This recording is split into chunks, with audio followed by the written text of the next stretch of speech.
if you made adjustments and you want to sync them,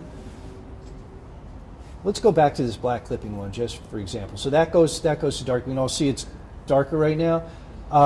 If I wanted that to apply to the other images, what I can do, again, select them all and Command-Shift-S, and this time I'd uncheck that. I would do, basically I was just playing with the black clipping on that. That's all I did.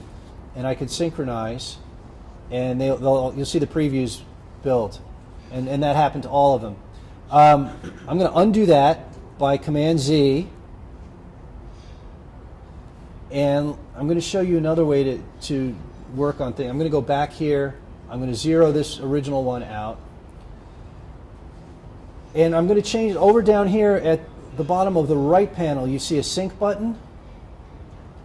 If you hold down the Option key,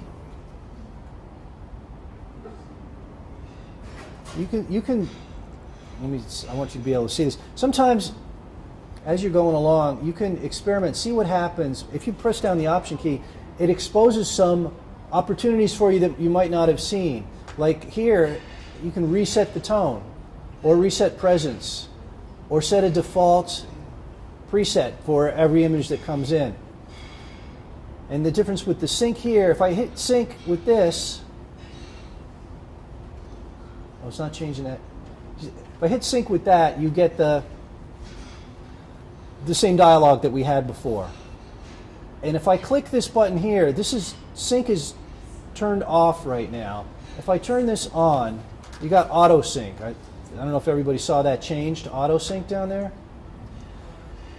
I'm gonna back up a little bit here. So now we're in that first image.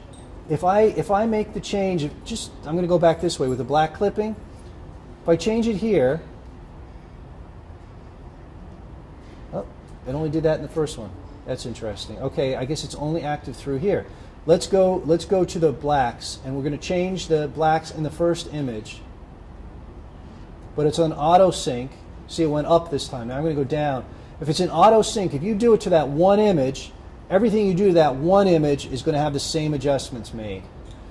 So it might be helpful. But if you forgot you have it on, it might be a problem. So you could always Command-Z and get yourself out of it. I never use it because I'd rather work on one image, be satisfied with it, and then pick the images that I also want to apply that to. So I'm going to undo the black clipping on all of them, and I'm going to turn off auto sync. But I'm pointing it out because different people work in different ways, so it may be helpful for you.